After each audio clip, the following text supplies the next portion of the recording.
오늘은 집중적으로 가격에 대해서 한번 생각을 해보시는 날이라고 보시면 되겠고요.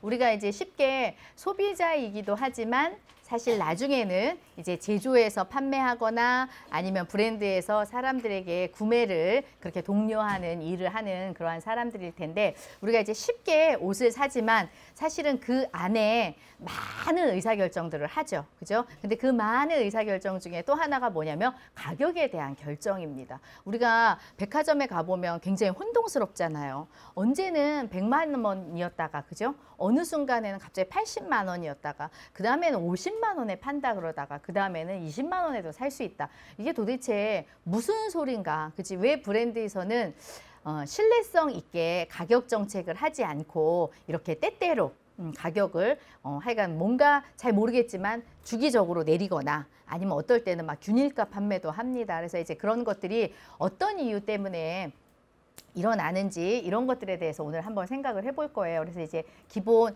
가격이 어떤 의미를 가지고 있고 가격을 만드는 데 있어서 어떤 중요한 요인들이 있겠느냐 이런 것들을 한번 보고요. 그 다음에 이제 가격을 그냥 정하는 것 같지만 사실 그냥 정하는 거는 아니죠. 그래서 이제 가격을 정할 때 어떤 것들을 검토하느냐 봤을 때 마케팅 목표다, 마케팅 전략이다, 또는 원가다, 또는 소비자 반응이다, 이런 것들을 이제 검토를 합니다. 검토를 하고 실제 그런 검토한 상황 하에서 브랜드는 가격이라는 걸 결정을 하게 되어 있어요. 그래서 우리가 뭐 중가 때, 고가 때 이렇게 이야기를 하잖아요. 그죠? 가격을 결정하고 그러면 이제 그 첫 번째 정한 가격을 그러면 초지일관 밀고 나갈 것이냐. 물론 이제 그런 브랜드도 있습니다. 있고 이제 처음 결정한 그 가격을 끝까지 지키는 브랜드도 있지만 사실은 그렇지 않은 브랜드도 있어요. 그러면 이제 그 브랜드들은 어떤 기준에 의해서 가격을 내리고 올리고 하는가, 이런 것들에 대해서 오늘 한번 생각을 해볼 겁니다. 그래서 이제 여러분들이 들으시면서 내가 어떻게 행동하고 있지? 내 주변에 있는 친구들, 엄마, 가족들은 어떤 행동을 하고 있지? 이런 것들을 보시면 사실 그 구입을 결정하는 사람하고 이 가격을 결정하는 사람하고 입장차가 다르다라는 걸 아마 여러분들 아실 수 있을 거예요. 그래서 먼저 우리 한번 누구한테 물어볼까? 세진이? 이세진? 청바지 구입해봤죠? 네, 청바지 구입할 때 주로 어떤 가격대를 구입하세요? 10만 원에서 15만 원. 만약에 백화점을 막 다니는데 가격을 좀 싸게 줘요. 그러면은 어느 순간이 되면 너무 싸서 못 사는 순간이 있나요? 아니면 그런 한계가 없나요? 5만 원 아래로 떨어지면 네, 5만 원 아래 떨어지면 걱정이 돼요. 무슨 걱정이 돼요? 소재 같은 게 좀 안 좋을까? 왜 이 청바지는 5만 원에 파는 거지? 품질이 의심스러운 거죠. 소재도 의심스럽고 뭔가 하자가 있는 게 아닐까라고 하는 생각이 듭니다. 그죠? 본인의 경우에 청바지를 이제 좀 좋아해서 여러 종류를 사려고 해요. 어느 정도의 가격대까지 사겠습니까? 그 이상이 넘으면 나는 청바지에 그 가격을 지불하기 좀 어렵다라고 하는 그런 어떤 기준점이 있는지. 아, 그렇진 않아요. 그러면 어느 정도 뭐 200만 원, 500만 원 뭐 괜찮아요? 보통 그렇게까지 보지 않으니까. 그럼 이제 본인이 청바지에 최대로 쓸 수 있는 비용, 청바지에 50만 원 선. 그러니까 50만 원 넘으면은 살까 말까? 살까 말까에 고민하는 이유는 뭐예요? 가격 대비 합리적인지. 청바지인데 가격 대비 50만 원 이상을 주고 내가 이 청바지를 사서 입는 것이 맞느냐. 더군다나 요즘의 디자인은 어떻게 되어 있죠? 찢어져 있죠. 무릎도 많이 찢어요. 하필이면 그쪽에 디자인 포인트가 있어가지고 앉을수록 더 이렇게 찢어집니다. 그죠? 이렇게 더 벌어져요. 그래서 그렇게 찢어진 청바지에 내가 50만 원 이상의 가격을 지불할까? 이제 개인입니다. 그죠? 개인이 이제 한도액을 50만 원으로 했어요. 혹시 정장, 신사정장 사본 친구들 있어요? 없어요, 아직? 그러면은 사볼 것이라고 예상하고 우리 승관이가 한번 얘기해 볼까? 좀 연령대가 있어 보여서 좀 구매해 보지 않았을까 하는 저의 생각인데, 혹시 신사 정장을 사요. 얼마 정도의 가격이면 구매를 딱 하겠어요?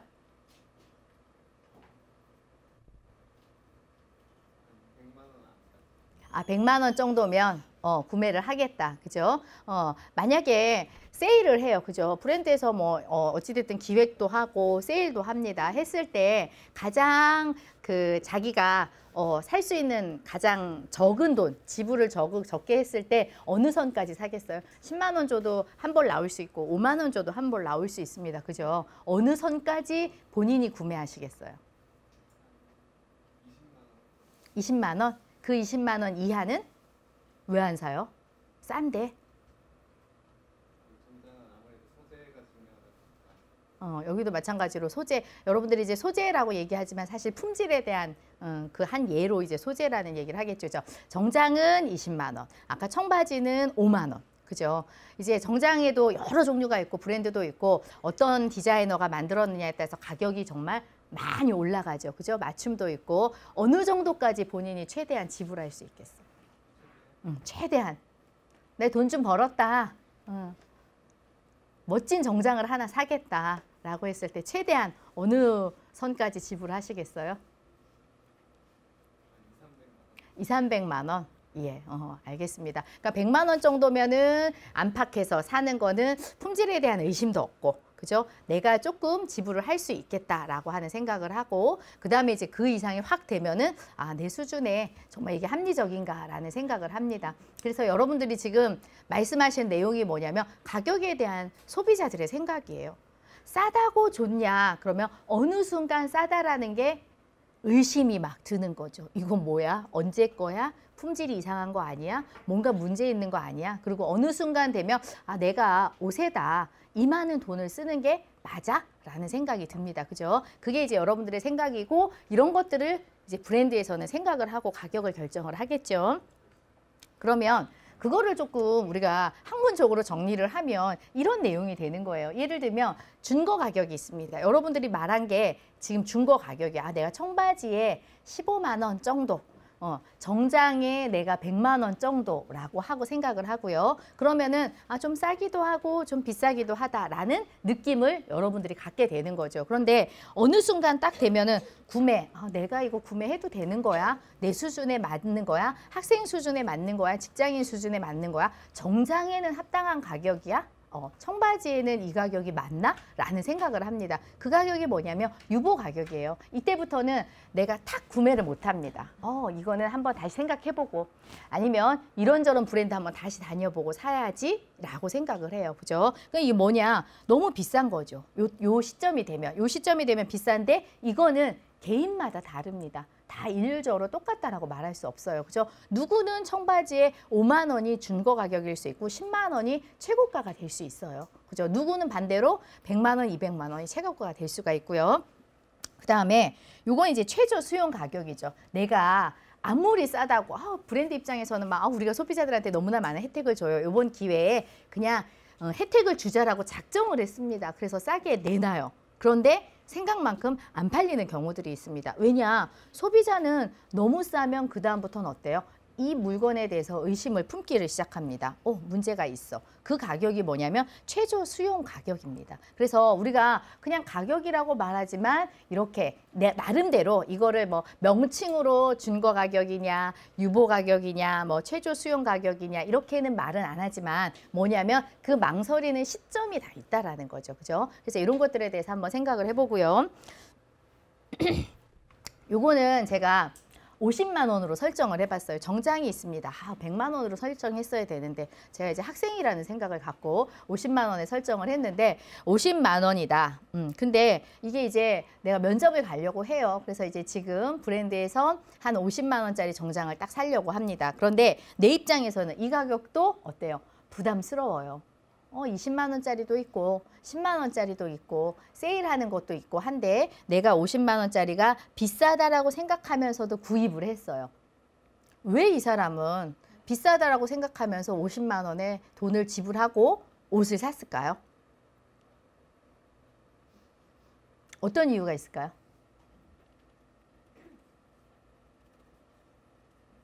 어떤 이유가 있을까요? 여러분은 어떤 이유가 있을 것 같으세요? 지불해도 아깝지 않다. 왜?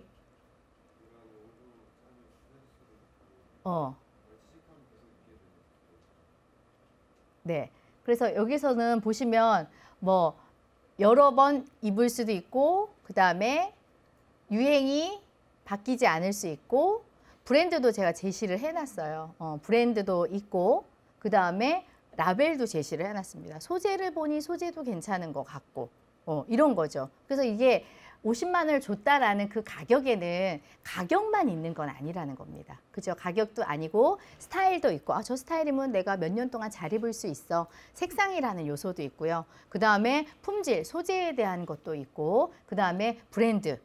어떤 기업의 대기업의 옷이다라는 것도 들어가 있는 거죠. 그러니까 개인적으로 그게 기준이 50만 원이 될지 100만 원이 될지 이거는 기준은 다르지만 100만 원을 주고 사는 이유, 그죠? 50만 원을 주고 사는 이유는 단지 가격만은 아니라는 겁니다. 가격 이외에 여러 가지 것들이 뒷받침돼야지 그 옷을 살 수 있다라는 거죠. 그죠? 그래서 이제 우리가 가격이라는 거는 지금 주제로 주요하게 이야기를 하지만 사실 가격만의 문제는 아니에요. 같이 여러 가지 요소들이 연결되어 있다라고 여러분들이 보시면 되겠고요.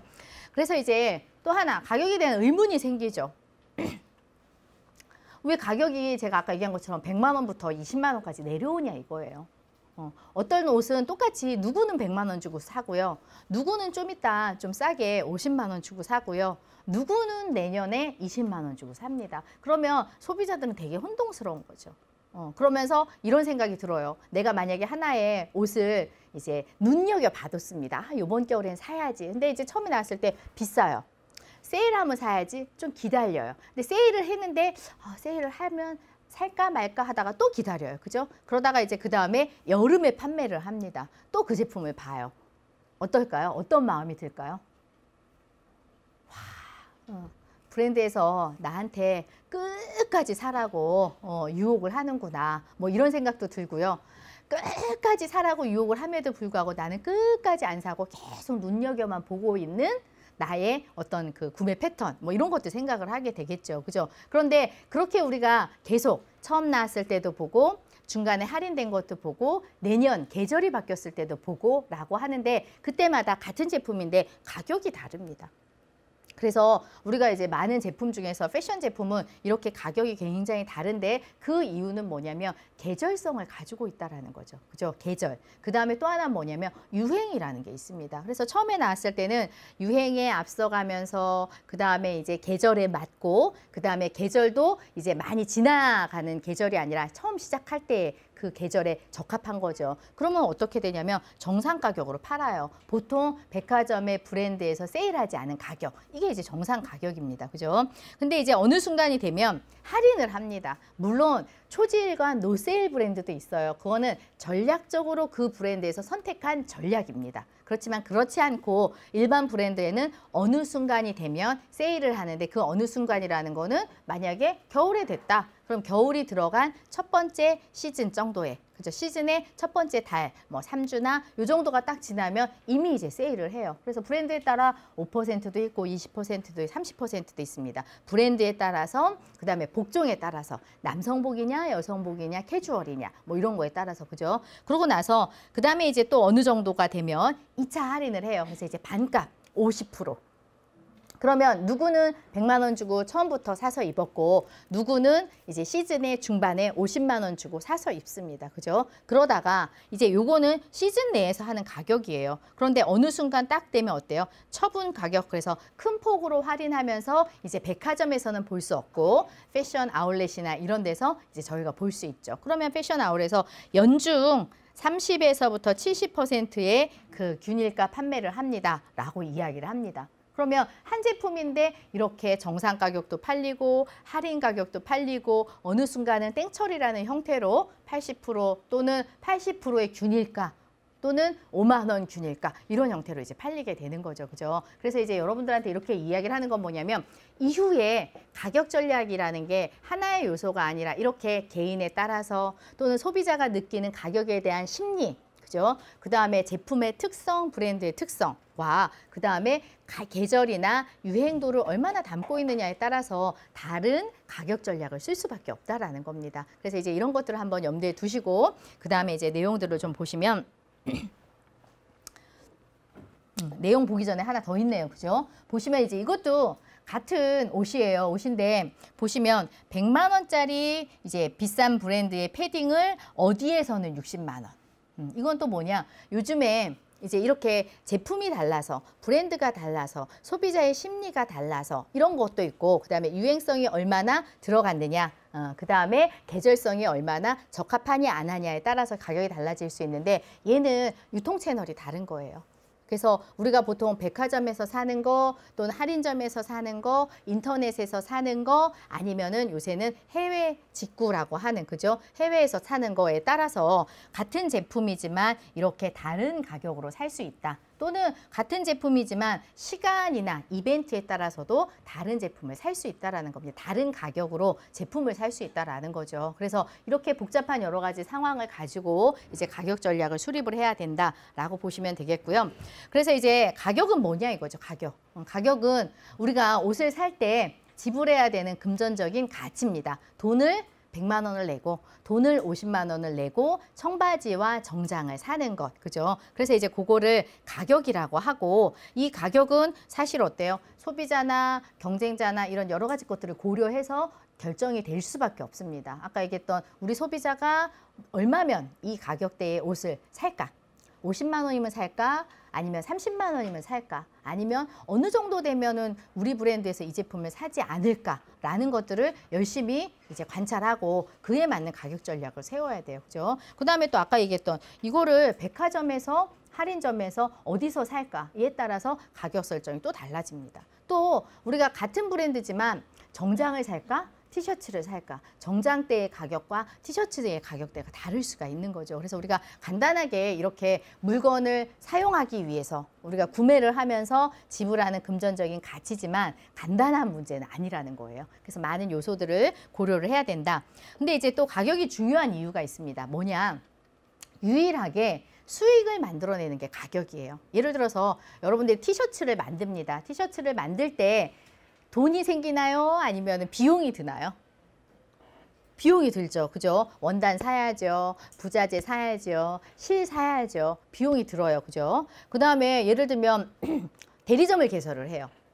비용이 드나요? 안 드나요? 들죠. 그죠? 대리점 뭐 보증금 내야죠. 그 다음에 뭐 임대료 내야죠. 그 다음에 전기세 내야죠. 판매사원 쓰면 판매사원 쓰는 월급 줘야죠. 그죠? 비용이 듭니다. 또 만약에 광고를 하려고 해요. 광고, 텔레비전 광고한다, 잡지 광고한다, 모델 어떤 사람을 쓰냐에 따라서 비용이 다 듭니다. 그래서 우리가 보통 마케팅 믹스라고 하는 4P 중에 3개는 주로 기본적으로 비용이 다 드는 부분이고요. 하나만 뭐냐면 수익이라는 거와 관련이 되어 있어요. 그래서 그게 뭐냐면 가격이라는 거죠. 그래서 유일하게 가격이라는 게 수익을 결정할 수 있는, 물론 단독으로 결정하진 않아요. 여러 가지 것들이 상호 보완적인 작용을 해서 수익을 만들어내긴 하지만 그래도 금전적으로 딱 확보되는 거는 가격이라고 볼 수가 있고요. 가격은 비용을 뺀, 그죠? 이익이라는 거는 이제 만드는 데 들어가는 비용이 있고, 그 다음에 그 비용을 빼서 남아야지 되는 거죠. 그죠? 그래서 그 선에서 가격을 결정을 해야 되는 거라고 볼 수가 있고요. 보통은 가격 결정하는 게 여러 가지 방법이 있습니다. 가장 그래도 이제 쉽게 접근하는 건 뭐냐면 원가에다가 어떤 특정한 배수, 그죠? 왜냐하면 관행적으로 또는 원가의 구조를 알고 어떤 특정한 배수를 주면 거기에서 이제 가격이 결정되는 이 방식이 이제 가장 접근하기 쉬운 방식이고요. 그렇지만 가장 바람직한 방식은 뭐냐? 우리 소비자가 얼마만큼의 돈을 지불할 거냐, 이 수준을 알고 그에 맞추어서 가격을 제공하는 게 이제 가장 적합하다라고 보시면 돼요. 그래서 이런 여러 가지 기준에 따라서 가격이라는 게 정해지는데, 지금 앞으로 이제 쭉 할 얘기들에 대한 이제 도식화라고 보시면 돼요. 보시면 되는데, 브랜드에서는 항상 최적 가격이라는 거를 결정을 해야 됩니다. 이게 비싸냐 싸냐의 문제가 아니라 브랜드의 여러 가지 특성과 제품의 여러 가지 특성을 가지고 최적 가격이라는 걸 결정을 해야 되는데, 이 최적 가격을 가장 하한 선은 어디냐면 어딜까요? 원가죠. 제품을 만드는데, 티셔츠를 만드는데 드는 비용만큼은 수익은 안 나더라도 그 원가만큼은 팔아야 되는 거죠. 그게 뭐냐면 가격을 결정할 때 하한선이라고 볼 수가 있습니다. 그런데 그 하한선보다도 더 싸게 판다 라고 하는 거는 이유가 있겠죠. 이유가 있지만 향후 어떻게 브랜드 이미지에 훼손을 할 가능성이 많아요. 왜냐? 어느 적정 가격을 유지해줘야지 아 브랜드가 좋다, 제품이 좋다라고 하는데 그 적정 가격을 무너뜨렸다라는 거는 뭐냐면 자기의 자존심을 이제 세우지 않는 거죠. 그죠? 그러니까 최저로 할 수 있는 거는 그 원가에 해당하는 거고요. 그거를 넘어선다라는 거는 이제 위기 상황에 결정하는 그러한 이제 가격 결정이라고 볼 수가 있고, 그 다음에 이제 가격의 상한선은 뭐냐? 소비자가 지불할 수 있는 대가지죠. 소비자가 나는 이 브랜드에 절대로 50만 원 이상 못 지불하겠어 라고 소비자가 가치를 부여를 했습니다. 그런데 그 이상 가격을 줬어요. 예를 들면 청바지에 100만 원. 그런데 소비자는 어때? 그 브랜드에서 무슨 청바지 100만 원이야? 라고 그렇게 가치를 지각한다면 아무리 가격을 결정한들 팔릴까요? 팔리지 않겠죠. 그러면은 그 가격은 합리적인 가격선이 아닌 거예요. 그래서 우리가 이렇게 제조 원가라고 하는 최하위의 선하고 그 다음에 우리 소비자가 지불할 수 있는 가장 높은 선 안에서 가격을 결정을 합니다. 그래서 이제 이런 가격이 이제 기본 가격이고요. 그 다음에 이제 기본 가격 하에서 또 그럼 초지일간 노세일을 할 거냐? 아니면은 세일을 한다면 어떤 시기에 얼마만큼의 그 퍼센트로 가격을 낮출 거냐? 이런 것들을 이제 결정을 해야 돼요. 만약에 가격을 못 낮춘다면 어떻게 해야 될까요? 가격을 건드릴 수, 그렇죠. 서비스라는 걸 부과를 해야 되는 거죠. 그 서비스가 어떤 종류든지 간에 부과를 해야 됩니다. 그래서 많은 브랜드는 지금 여러분들에게 가격을 제시하고 있지만 이러한 선 내에서 이 연속선성 나에서 어딘가의 지점에서 가격을 결정하고 있다라고 보시면 되겠고요. 그럼 이제 이 가격을 결정할 때 어떤 거를 기준으로 결정을 해야 되냐면 그 회사의 그 브랜드의 마케팅 전략이 뭐냐 이겁니다. 우리 고객은 누구지? 그죠? 시장 내에서 어느 위치에 점하고 있지? 고가격의 고품질 시장에 점하고 있는지 아니면 가격도 저가격의 저품질의 시장에 자기네 이제 그 브랜드를 위치하고 있는지 이런 것들을 생각을 해야 돼요. 이렇게 해서 다양한 마케팅 전략이라는 거를 이제 고려하고 그 다음에 또 하나는 마케팅 목표입니다. 이러한 전략을 수립해서 우리 브랜드가 목표하는 게 뭐냐 이거죠.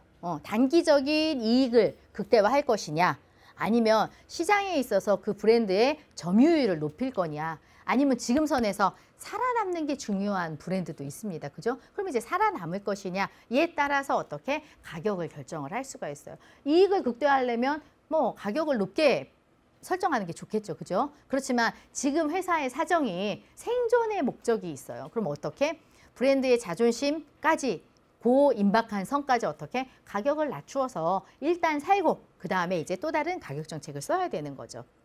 그래서 우리가 가격을 결정한다라는 거는 이렇게 전략과 목표라는 거를 이제 고려를 해야 되고요. 그러면 이제 가격을 책정할 때 여러 가지 책정 방법이 있습니다. 방법이 있는데 뭐를 이용을 해서 우리가 가격을 책정을 하냐면 처음에는 뭐냐면 원가예요. 기본적으로 제조라는 거는 원단도 있고, 그죠? 그 다음에 누군가가 봉제를 해야 되고, 그죠? 그 다음에 물류창고에 넣어놨다가, 그 다음에 그거를 브랜드로 배분을 해야 됩니다. 그럼 이제 그 일련의 과정이 다 뭐냐면 가격 원가라는 부분이 되는 거죠. 그럼 이제 원가 기준을 해서 가격을 책정해야 되고, 또 하나는 뭐냐면 소비자가 우리 브랜드의 가격에 대해서 얼마만큼 민감하냐, 올리는 거에 대해서 민감해서 안 사거나, 내리는 거에 대해서 민감해서 많이 사거나 뭐 이런 반응들이 있다라는 겁니다. 그럼 이제 소비자 반응도 검토를 해야 되는 거예요. 그죠? 그 다음에 또 뭐냐? 경쟁자가 가격을 딱 다운시켰어요. 딱 내렸습니다. 그럼 나 혼자 고고하게 유지할 수 있는 브랜드력이 되면 좋겠죠. 그렇지만 또 그렇지 않을 수도 있습니다. 그럼 그에 따라서 어떻게 가격을 내려야 되는 것도 있습니다. 그죠? 그래서 우리가 이 큰 구도를 보시면 이제 앞으로 설명하는 내용이 다 이와 관련된 세부 사항입니다. 가격을 결정하는데 가격이라는 그 구조 안에서 최하한선, 최상한선, 그죠? 그 다음에 목표가 분명해야 되고 가격 결정은 이 밑에 있는 원가, 소비자 반응, 경쟁자의 가격을 검토해서 이제 최저 가격을 결정을 하셔야 돼요. 그죠?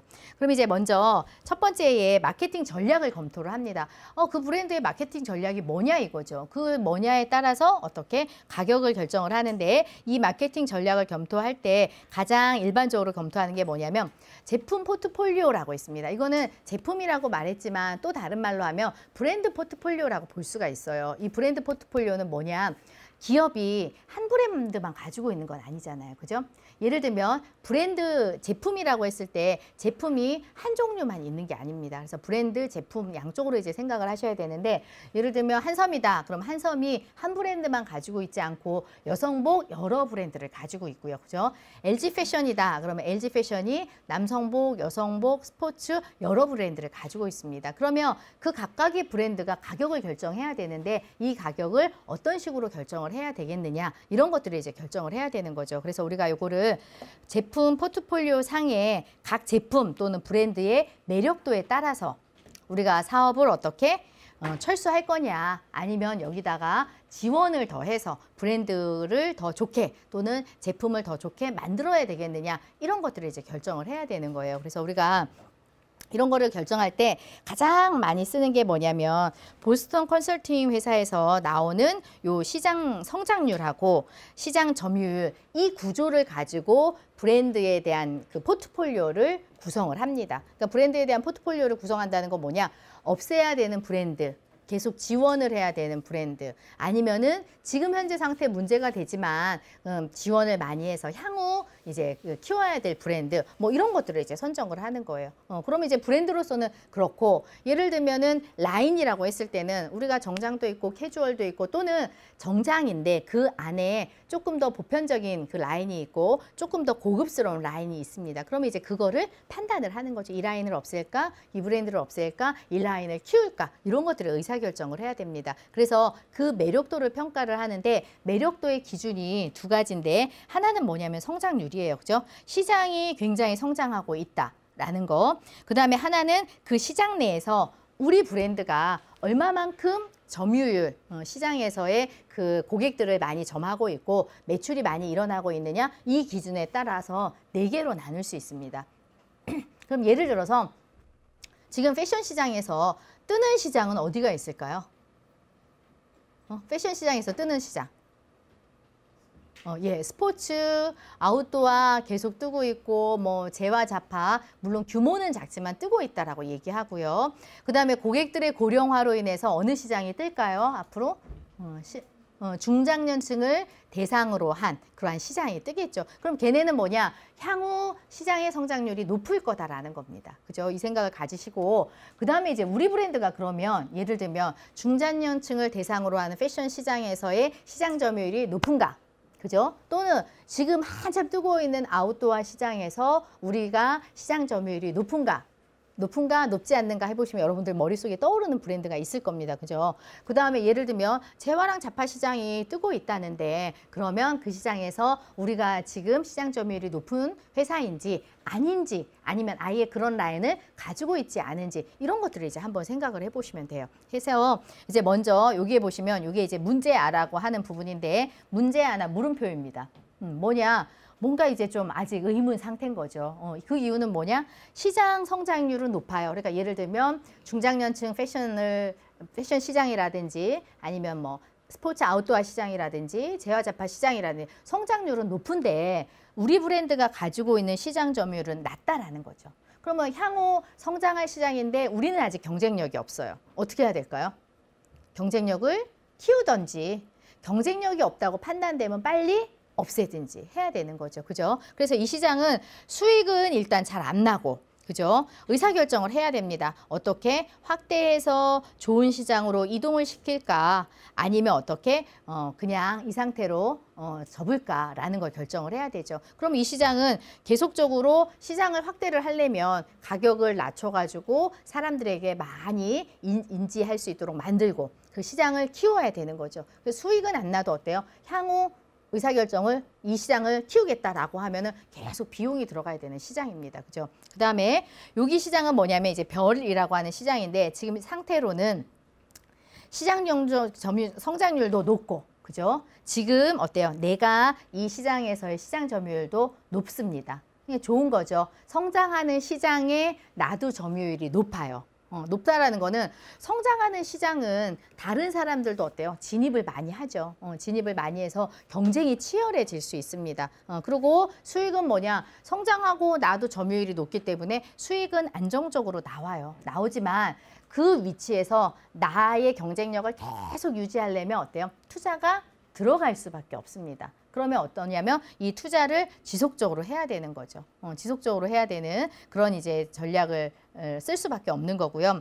그 다음에 여기에 보시면 이제 캐시카우라고 해서 자금 젖소, 그러니까 지금 현금이 가장 안정적으로 나오는 거예요. 이거는 뭐냐?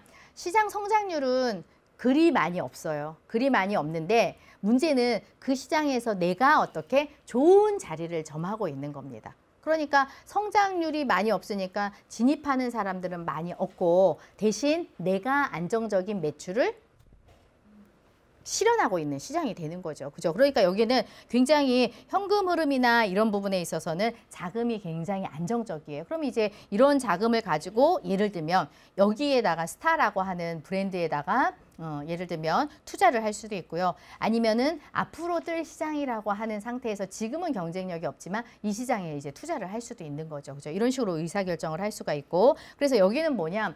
시장은 성장하지 않으니까 일단은 현상 유지만 하면 되는 거예요. 그래서 특이하게 투자 비용이 많이 드는 건 아닙니다. 예를 들면 설비나 최첨단이나 이런 것들을 갖추지 않아도 이익이 실현되는 그런 이제 시장이라고 볼 수가 있고요.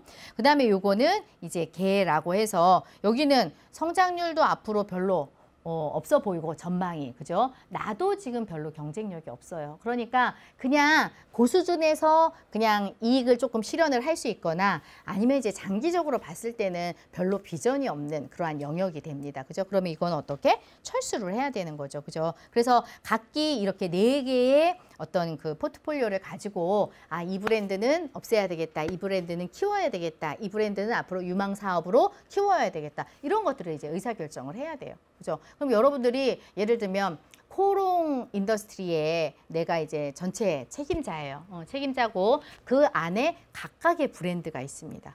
각각의 브랜드가 있으면 그 각각의 브랜드에 대해서 이러한 상대적인 매력도를 파악을 해서 예를 들면 뭐 스포츠 시장인데 스포츠 시장에서 내가 경쟁력을 가지고 있어요. 그러면은 이 브랜드에는 좀 더 투자를 해야 되겠다. 이렇게 이제 의사결정을 하는 거고요. 예를 들면 뜨는 시장이 있는데 뭐 재화랑 자파 시장 뜬다는데 우리가 브랜드를 가지고는 있어요. 그런데 아직 점유율이 높지 않습니다. 그럼 어떻게? 좀 자금을 투입해서 앞으로 시장에서 우리가 리딩 브랜드가 될 수 있도록 투자하자. 이것도 전략이고요. 아니면은 아닌 걸로 뺄 수도 있고요. 예를 들면 여성복 시장 성장은 많이 안 합니다. 그렇지만 어때요? 계속 지속되는 시장이죠. 그 시장에서 내가 시장 점유율을 높게 가지고 가 있다라고 하면은 기본적으로 어때요? 캐시카우의 역할을 할 수가 있습니다. 그런데 여성복 시장의 성장률은 높지 않은데 예를 들면 내가 진입한 지 얼마 안 되고 인지도도 없고 제품력도 그리 소비자한테 인정받지 않았어요. 그러면 얘는 어때요? 이 시장이 되는 거죠. 그래서 여러분들이 한번 이제 집에 가서 고민을 좀 해보세요. 내가 LF에 제일 높은 사람이라면 어떻게 브랜드 포트폴리오를 가져갈 거냐. 내가 예를 들어서 뭐 코오롱의 최고 책임자다. 그러면 우리 지금 가지고 있는 브랜드들을 가지고 어떻게 이거를 할 거냐, 조정을 할 거냐, 이런 것들을 이제 여러분들이 한번 생각을 해보셔야 됩니다. 그래서 이게 이제 시장 성장률하고 점유율하고를 이용해서 이제 분석을 하는 거고요. 그 다음에는 이제 또 어떤 게 있냐면 포지션 맵이라는 게 있죠. 그죠? 우리가 보통 브랜드가 있으면 브랜드를 예를 들면 가격, 품질, 보통 이제 가장 기본적인 축이 됩니다. 그래서 X축, Y축이 있으면 가격과 품질이 있으면 그 가격과 품질 사이에 45도 선상에 그 대각선 사선이 하나 생기죠. 왜냐? 가격이 높으면 높을수록 품질이 높을 것이고, 그죠? 가격이 낮으면 낮을수록 품질이 낮을 것이다. 이 반대도 성립을 합니다. 그래서 그러면 그 제품 선 포지션 상에서 어느 위치에 점하고 있냐라는 거를 보시고 가격을 결정을 해야 돼요. 예를 들면 우리가 품질이 좋아요. 그러면 당연히 어때요? 가격을 높일 수밖에 없는 거죠. 그죠? 그런데 우리가 품질을 기본적으로 그냥 중 정도의 품질을 하고 거기에다가 중 정도의 가격을, 평균 정도의 가격을 산정할 수도 있습니다. 또는 품질에 있어서는 별로 그렇게 중요하게 생각하지 않고 최저 품질, 옷으로 갖춰야 되는 최저 품질만 유지하고 가격을 낮출 수도 있어요. 그래서 그 사선에 해당하는 어떤 위치에서도 가격은 결정할 수 있습니다. 그렇지만 그냥 결정하는 게 아니라 전략적으로 결정을 하는 거죠. 그죠? 그래서 이거는 보통 제품 포지셔닝 맵 사이에서 제품이 어디에 위치하는가를 생각하고 가격을 결정하는 그런 경우라고 볼 수가 있고요. 그 다음에 이제 제품 계열이 있습니다. 계열이 있는데 그 안에 품목들이 있죠. 품목들이 있으면 정장도 있고 예를 들면 팬츠도 있고 티셔츠도 있고 이렇게 각각의 그 품목들이 있을 수 있습니다. 그럼 그 품목들을 그 위치에 따라서 가격을 산정을 할 수 있어요. 그럼 예를 들면 정장 라인은 약간 고가대로 하고 대신 티셔츠냐 이런 거는 좀 중저가대로 해가지고 이제 우리는 전체적으로 그 포트폴리오를 구성하자라고 할 수도 있습니다. 동일하게 우리가 고가대라고 해서 모든 아이템을 다 고가대로 설정하는 건 아니거든요. 그죠? 그래서 이런 여러 가지 상황을 보고 우리의 마케팅 전략이 무엇이냐 이거죠. 그래서 제품의 상대적인 매력도를 볼 거냐 아니면 제품이 위치하고 있는 포지션을 중심으로 가격을 설정할 것이냐 아니면은 우리가 제품 계열이 있다 하더라도 그 안에 세부 품목이 있으니까 그 품목별로 가격을 어떻게 설정하실 거냐 이런 것들을 이제 의사결정을 해야 돼요. 그래서 이거를 검토하고 이제 가격을 결정을 한다라고 보시면 되겠습니다. 마케팅 목표에 따라서 가격을 이제 결정을 할 수가 있는데 그 목표는 이제 4가지가 있어요. 그래서 이제 첫 번째는 뭐냐? 단기 이익을 극대화하겠다라는 겁니다. 단기의 이익이라고 하는 거는 우리가 이제 그죠? 수익과 그다음에 거기서 비용을 뺀 이익을 극대화하는 건데 사실은 이거를 예측을 하면 참 좋겠지만 얼마만큼 수요가 일어나고 그 수요가 일어나기 위해서 우리가 얼마만큼 비용을 들여야 되고 뭐 이런 것들을 추정해서 그러면 이제 이익이 많이 날 수 있는 방향으로 우리가 해야 되겠다 결정을 하면 좋은데 사실은 이게 정확하지가 않은 거예요. 왜냐? 상황도 바뀌죠. 소비자 마음도 바뀌죠. 경쟁사도 바뀌죠. 이러니까는 이거를 정확하게 예측을 해서 그에 따른 단기 이익을 극대화한다라는 걸 하면 좋겠지만 그렇게 이제 쉽지는 않다라는 거죠. 그렇지만 그래도 이제 목표예요. 목표이기 때문에 뭐 최저선을 내 가격을 산정을 해서 빨리 팔아서 이익을 극대화할 수도 있고요. 아니면은 사람들이 정확하게 잘 모르는 그러한 브랜드의 경우는 거기다가 이익을 아주 최대화할 수 있는 가격을 산정을 해서 이익을 극대화할 수도 있습니다. 그렇지만 이제 목표에 따라서 가격을 결정한다라는 거고요. 그다음에 이제 또 목표가 시장 점유율을 극대화하겠다. 그죠? 시장 점유율 또는 매출. 많이 팔은 그 매출액을 극대화하겠다라고 할 때는 또 이제 방법이 있는데 어떤 방법이 있냐면 저가격으로 일단 시장에 침투를 하는 겁니다. 가격이 높으면 일단 소비자들이 많이 사지 않을 거잖아요. 그죠? 근데 이 가격이 낮다라는 거는 소비자들이 쉽게 살 수가 있습니다. 일단 그래서 가격을 낮추어서 시장에 딱 들어가면 어찌됐든 매출은 많이 일어나고 매출을 많이 일어난다는 건 사람들이 많이 사니까 점유율이라는 거 극대화시킬 수 있거든요. 근데 생각해 보시면 가격을 낮춘다라는 거는 내가 이익을 많이 안 남긴다는 거잖아요. 그럼 궁극적으로 이익이 나지 않는 구조입니다. 않는 구조인데 왜 그렇게 할까라고 했을 때 어떤 게 작용을 하냐면 요 경험 곡선이라는 게 작용을 해요. 이 경험 곡선은 여기 있는 표와 같이 이렇게 이런 방향의 곡선인데 뭐냐?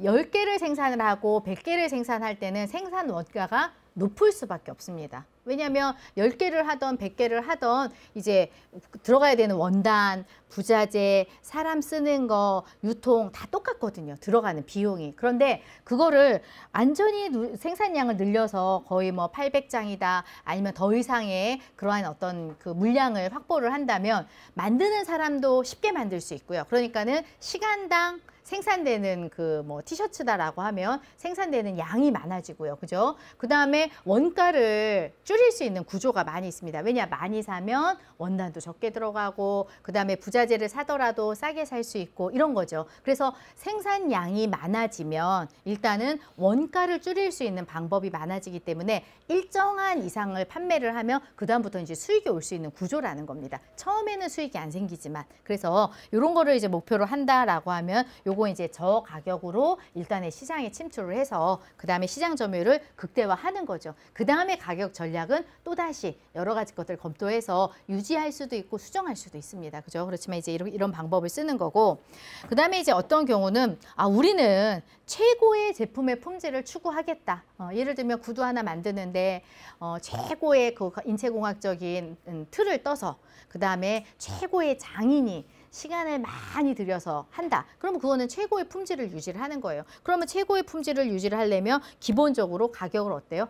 고가로 할 수밖에 없죠. 그죠? 그래서 하나의 신발을 만드는데, 하나의 가방을 만드는데 들어가는 그 시간, 그 다음에 아주 좋은 원단을 확보하기 위한 노력, 뭐 이런 거, 그런 거를 다 추구하는 게 이 기업의, 이 브랜드의 목표란 말이죠. 그럼 이제 그거는 저가격으로 실현할 수 있는 방법이 아닙니다. 그럼 이제 그런 경우는 고가격으로 책정할 수밖에 없는 그러한 형태고요. 그래서 우리가 유명한 디자이너다, 유명한 디자이너의 가방이다, 옷이다, 아니면은 뭐 신발이다라고 하는 거는 처음부터 이러한 아주 독보적인 품질을 추구하기 때문에 가격이 이제 높게 설정이 되는 거고요. 그 다음에 이제 생존의 문제가 있습니다. 이건 뭐냐? 기본 자본금이 많이 없었어요. 아니면은 시장이 성장할 줄 알고 투자를 막 한 겁니다. 그런데 투자를 했지만 그거를 회수할 수 있는 방법이 없거나, 아니면은 그래서 너무 물량을 많이 만들었거나, 아니면은 같이 그렇게 경쟁하는 다른 기업이 있어요. 그러면 어때? 나만 투자를 한 게 아니라 다른 사람도 투자를 해서 결국은 나한테 그 혜택이 와야 되는데 오지 않게 되는 경우도 생기는 거죠. 그러면 할 수 없이 생존, 일단 버티자. 가 목적일 수 있습니다. 또는 우리가 1997년에 IMF 같은 상황이 나면 이거는 내가 통제할 수 있는 부분이 아닌 거예요. 그죠? 그래서 많이 실업도 생기고 부도도 나고 이러다 보면은 더 이상 나도 버틸 수 있는 재간이 없습니다. 그러면 이제 생존하기 위해서 가격을 어때요? 막 다운을 시킬 수밖에 없는 거죠. 그죠? 그래서 마케팅 목표가 뭐냐에 따라서 가격의 어떤 전략을 설정할 수 있다라는 겁니다. 그럼 여기에 나오는 이 가격 파괴, 이 사람들은 왜 이럴까요? 그죠? 뭐 예를 들면은 가격 파괴를 해서 많이 팔자 일단.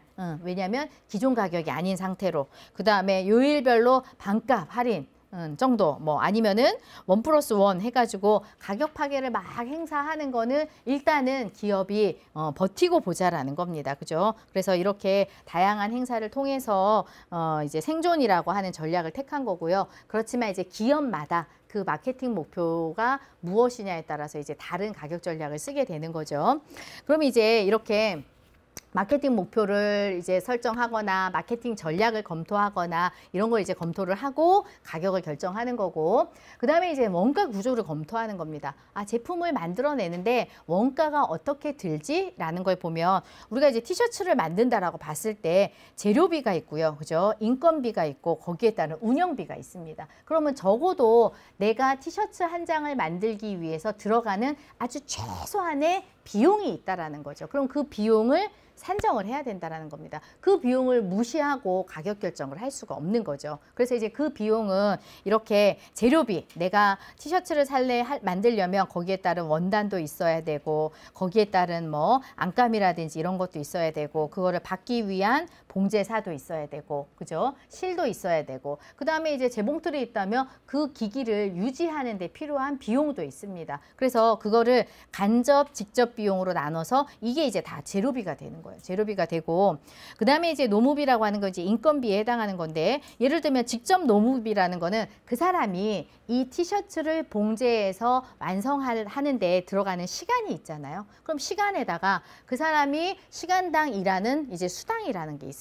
그럼 이제 그게 뭐냐면 직접 노무비가 되는 거죠. 그 다음에 이제 간접 노무비라는 거는 뭐냐면 뭐 시간당 일하는 것도 있지만 복리후생을 한다든지 이런 비용도 필요한 거예요. 그러면은 그게 이제 다 들어가고, 그 다음에 또 이제 운영비라는 게 있습니다. 만들었어요. 만들었으면 그걸 어디로 움직여야지요. 물류창고에 넣어야지요. 기계가 있으면 기계를 쓰는 비용이 있죠. 뭐 이런 게 제조 경비에 해당합니다. 그러면 이제 각각 이런 것들을 어떻게 산출할 수 있는 거죠. 브랜드에서. 그 원가를 산출을 하고 그 원가 대비 어떻게 마진을 남길 것이냐 이런 것들에 의해서 이제 가격을 결정을 하는 거예요. 그죠? 그럼 이제 이런 원가 구조를 검토를 딱 해보면 이제 손익분기점이라는 게 있습니다. 손익분기점은 여러분들이 아시다시피 아마 고등학교 때 배우셨을 거예요. 그죠?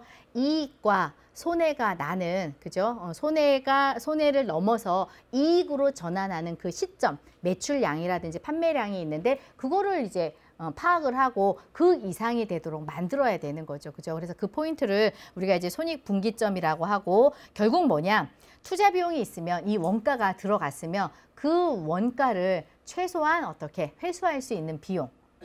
이익은 아직 안 났지만 원가는 다 해소할 수 있는 그 비용이 뭐냐면 이제 손익분기점이라고 볼 수가 있습니다. 근데 이제 이 손익분기점은 고정비랑 변동비랑 이거를 이제 고려해서 이제 그 손익분기점을 만들어야 되는데, 이 손익분기점에서 고정비라고 하는 건 뭐냐면 기본 생산을 하지 않아도 브랜드가 유지되려면 유지되어야 되는 그 상황이 있어요. 그죠? 사무실이 있어야 되고 사무실에 최소한의 인력이라는 게 필요합니다. 그죠? 그러면 이제 그 사람들, 그 다음에 우리 회사가 있다라는 걸 알려야 되는 거예요. 이거는 생산량하고는 상관이 없습니다. 그러니까 얘는 우리가 보통 오버헤드 코스트, 그래서 기본 회사가 있다면 회사가 제품을 만들어내지 않아도 유지돼야 되는 비용, 그게 뭐냐면 고정비에 해당하는 거예요. 그죠? 그 다음에 이제 변동비라는 건 뭐냐? 티셔츠를 만들어내기 시작했어요. 1장, 100장, 1000장 이렇게 만들어내면 만들어내는 데 들어가는 비용이 있습니다. 1장을 만들어도 원단이 들어가고요. 그죠? 100장을 만들면 100장이 들어가는 원단이 있죠. 그 다음에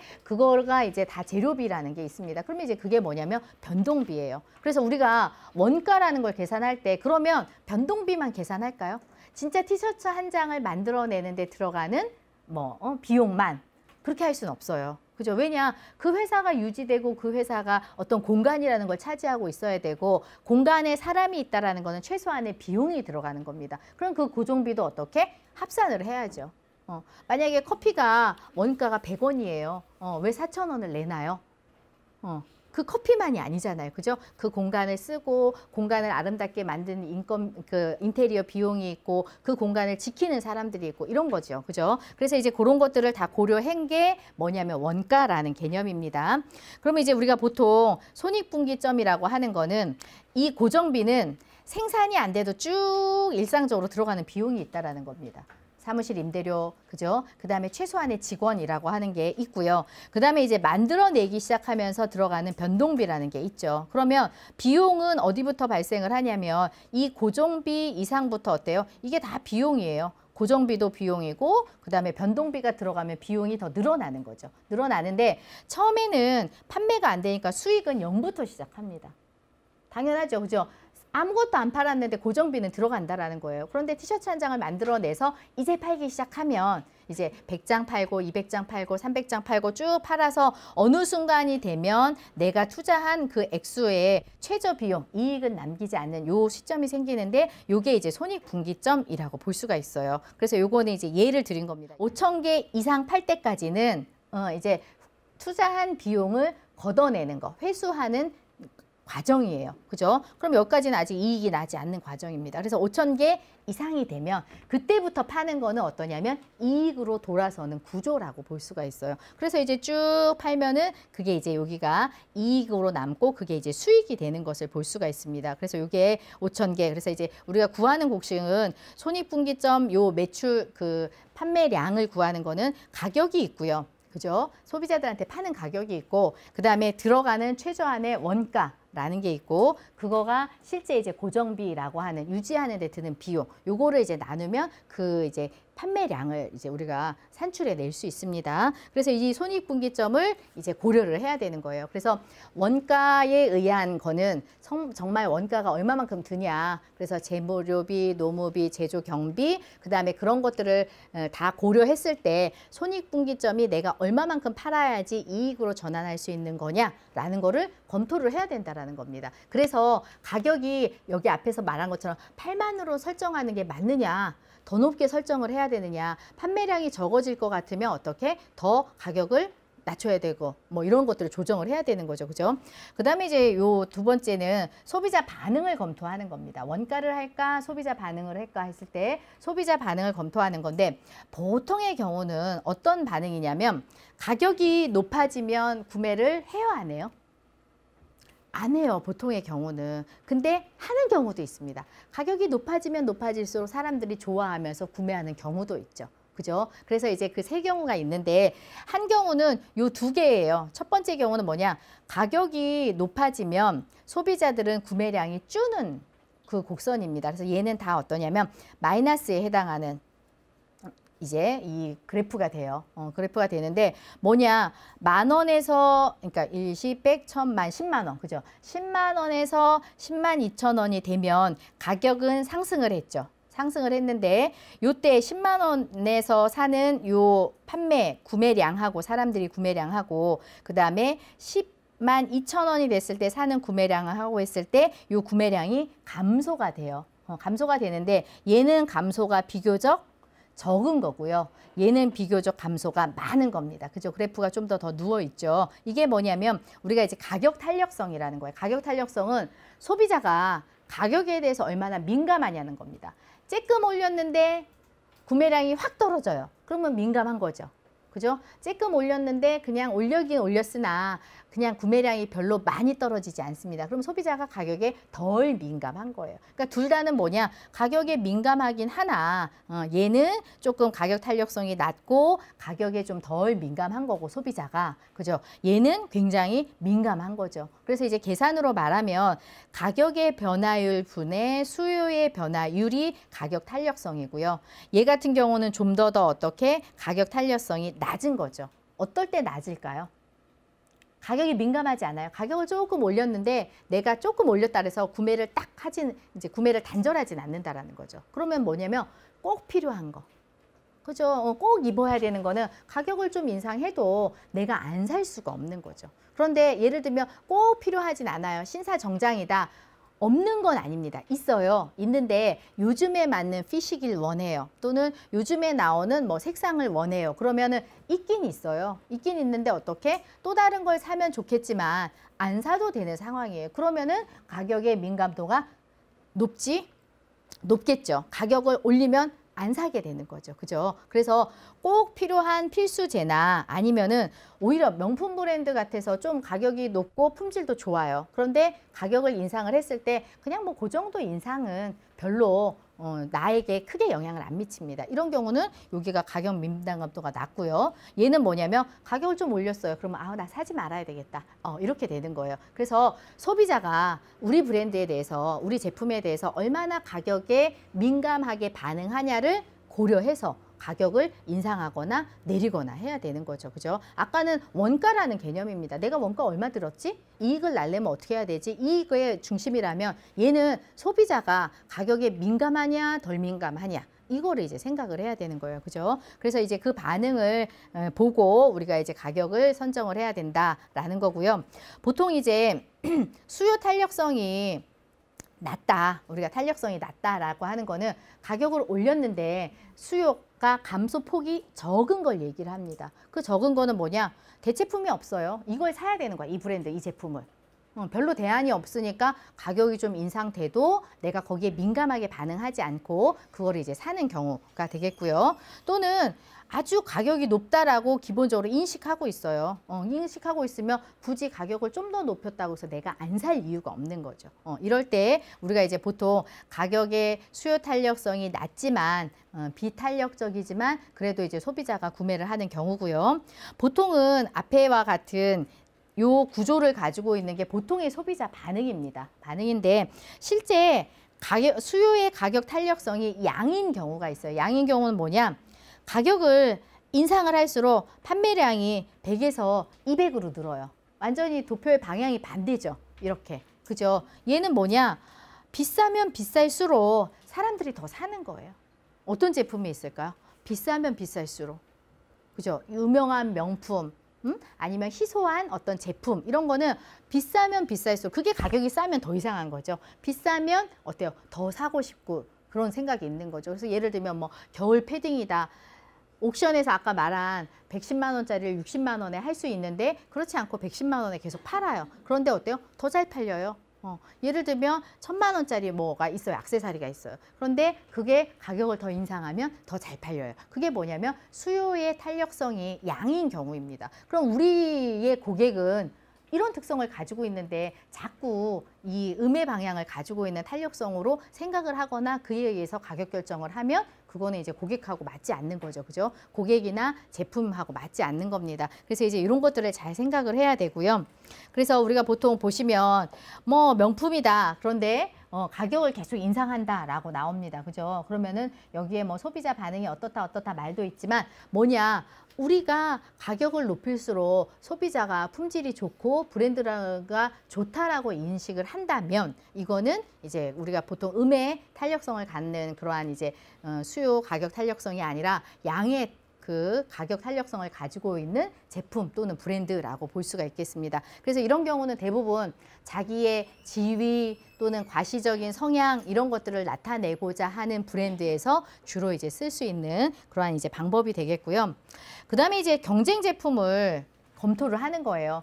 이 시장에 나만 있는 경우는 없죠. 완전 독점인 거는 없습니다. 그죠? 그래서 대부분 어떤 형태냐면 독점적 경쟁이거나 또는 과점적 경쟁이 우리가 놓여져 있는 상황이에요. 무슨 얘기냐? 독점적 경쟁이라고 하는 거는 예를 들어서 프리미엄 진 시장이 있습니다. 그죠? 청바지 브랜드인데 프리미엄 진 시장이 있으면 그 프리미엄 진은 그 브랜드 나름대로의 독창성을 가지고 있어요. 예를 들면 이태리의 명품 진캐주얼이다. 또는 우리는 굉장히 패션에 앞서가는 그러한 이제 브랜드다. 또는 우리 브랜드는 정통 아메리칸 진이다 라고 하면은 각각 그 프리미엄 진 시장에 여러 브랜드가 있지만 그 브랜드가 각각의 차별적인 요소를 가지고 있다라는 거죠. 그러면은 그 시장에서는 자기가 그러한 차별적인 요소를 가지고 있기 때문에 어떻게 고가격 전략을 쓸 수 있는 거예요. 그죠? 이렇게 독점적인 경쟁의 하에서는. 그래서 우리 브랜드가 놓여 있는 상황이 이러한 독점적인 경쟁이냐? 그렇다면 우리도 나름대로의 경쟁력이 있는 차별화 포인트가 있기 때문에 가격을 고가로 설정을 할 수가 있는 겁니다. 그런데 만약에 이게 없어요. 그럼 어떻게? 고가로 설정하면 안 되는 거죠. 그죠? 그 다음에 이제 과점적 경쟁이 있습니다. 만약에 우리 브랜드가 있는데 이미 리딩 브랜드 몇 개가 딱 시장 점유율을 많이 차지하고 있어요. 예를 들면 남성 정장, 그죠? 대기업 위주의 몇 개의 브랜드가 이미 이제 시장 점유율을 많이 차지하고 있습니다. 이런 경우 또는 이제 스포츠 시장인데 스포츠와 관련된 스포츠웨어와 관련된 브랜드가 여러 개 있어요. 여러 개 있는데 독보적으로 1, 2, 3위 순위가 딱 있고 그 순위 3위에 해당하는 브랜드가 대부분의 시장 점유율을 많이 가지고 있습니다. 그러면 이런 시장에서는 그럼 어떻게 해야 되냐라는 거죠. 어떻게 해야 되냐면 경쟁사와 비슷한 가격을 가져가야 돼요. 나 혼자만 고가로 한다. 그러면은 소비자들은 대안이 있습니다. 1브랜드 아니면 그 다음에 2브랜드 가면 돼요. 굳이 1브랜드에 충성할 필요는 없는 거죠. 그래서 바로 다른 브랜드로 갑니다. 그죠? 그러면은 이 브랜드는 매출이 뚝 떨어지기 때문에 또 다른 어떤 대안을 만들어야 되는 거예요. 그러면 이제 서비스를 높이거나 뭐 다른 추가적인 혜택을 마련해야 됩니다. 그래서 이렇게 과점적인 경쟁 구도를 가지고 있는 그러한 이제 시장에서는 사실 담합은 안 하지만 암묵적인 가격대라는 게 형성돼 있어요. 신산 정장 얼마, 신발 일반적인 거 얼마, 기능성이 들어가 있는 건 얼마. 왜냐하면 그렇게 들어가 있어야지 서로의 그 어떤 고객들을 잡을 수 있는 거죠. 나만 이제 가격 인하해요. 그럼 다른 브랜드 가버리면 어떻게? 나만 손해고, 그죠? 그래서 이제 나름대로 비슷한 이제 가격 구도를 가져갈 수밖에 없습니다. 그래서 우리가 원가를 중심으로 해서 한번 검토해보고 우리 소비자가 얼마나 가격에 대해서 탄력적으로 반응하느냐라는 걸 생각해 봐야 되고 그 다음에 우리 시장, 우리 브랜드가 놓여있는 시장의 구도가 어떤지에 따라서 비슷하게 가야 되는지 아니면 내가 차별점이 있기 때문에 내가 좀 더 고가 전략을 쓸 수 있는지 이런 것들을 이제 검토를 하는 겁니다. 쭉 검토를 하시고 그 다음에 이제 가격을 결정을 해야 돼요. 그러면 우리 브랜드는 어떻게 가격을 결정을 할까라는 거죠. 그래서 일단 세 가지의 방법으로 이제 가격을 결정합니다. 아까 검토했던 항목인 원가, 그 다음에 소비자 반응, 그 다음에 경쟁 브랜드, 경쟁 제품, 그 다음에 시장의 구도라고 하는 그 세 가지를 중심으로 해서 이제 확정을 하는 거예요. 그래서 이제 원가 중심 가격 결정은 하나는 원가 가산 가격 결정이 있고요. 하나는 뒤에 보면 목표 이익. 두 가지의 방법으로 가격을 설정을 할 수가 있습니다. 먼저 이제 원가 중심이라고 하는 거는 가격을 결정할 때 기본 제품을 보고 원가를 산정을 하는 거예요. 원가를 산정을 하고 그 다음에 거기에다가 이제 마진율 같은 거를 더해서 가격을 산정을 하고 고객한테 얘기하는 겁니다. 아, 우리는 50만 원의 가치가 있어요.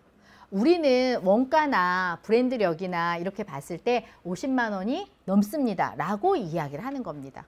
그런데 반대로 하는 경우도 있어요. 가치를 먼저 정해놓고 그 다음에 그로 인해서 이제 원가라는 걸 산정을 할 수도 있습니다. 그렇지만 여기서 이제 원가 중심은 기본 제품이 있으면 제품에다가 어떻게 마진을 더해서 판매가를 결정을 하는 거죠. 이 방식은 좀 쉬워요. 왜냐?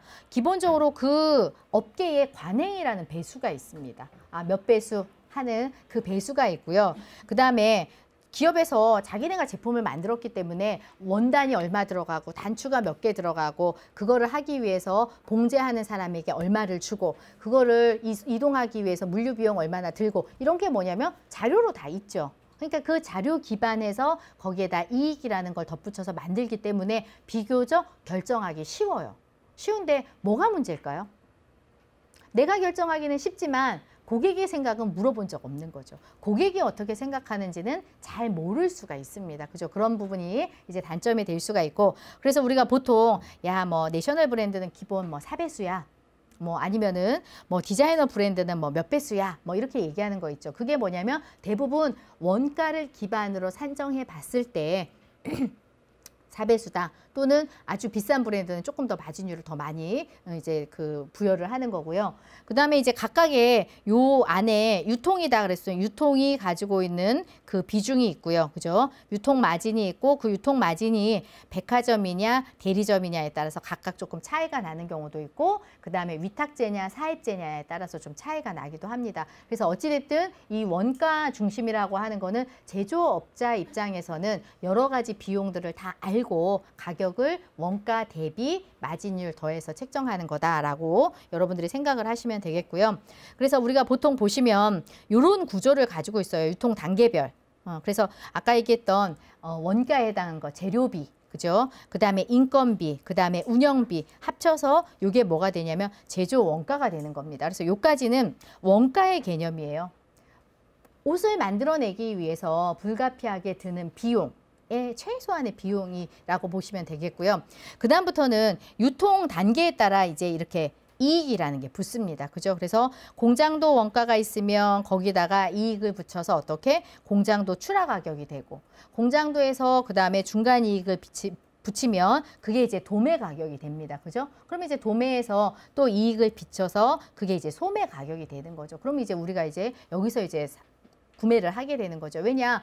그 각각의 단계마다 거기에서 일을 하는 사람들이 있어요. 그러면 일을 하는 사람도 마찬가지로 사무실을 차려놓고 인력을 쓰고 거기에 달리는 비용이라는 걸 쓰게 되는 거죠. 그러면 이제 자기네 이익을 붙여야지 이제 다 중간에서 일하는 사람들이 어떤 이익이라는 부분이 생기게 되는 거죠. 그죠? 그래서 우리가 유통 단계별 원가부터 시작해서 각 단계의 이익을 쭉 붙이고 나면 이때부터가 이제 가격이 되는 거예요. 그러니까 우리는 소비자니까 최종 가격을 만나게 되는 거고요. 제가 만약에 중간에 도매상이다. 그러면 어때요? 여기서 공장에서 나오는 이 가격에다가 내가 도매를 하면 나도 어떻게 이익을 일부분 붙여서 소매에게 넘겨야 되는 거죠. 그죠? 이렇게 되는 거고 그 다음에 우리가 보통 단위당 원가라고 하는 건 어떻게 하냐면 정말 하나를 만드는 데 들어가는 비용, 원단, 부자재라고 하는 그런 비용이 단위당 변동비예요. 변동비고 하나는 뭐냐면 고정비가 있다라고 얘기했죠. 이 고정비도 포함을 시켜야 되는 거죠. 그래서 이 고정비를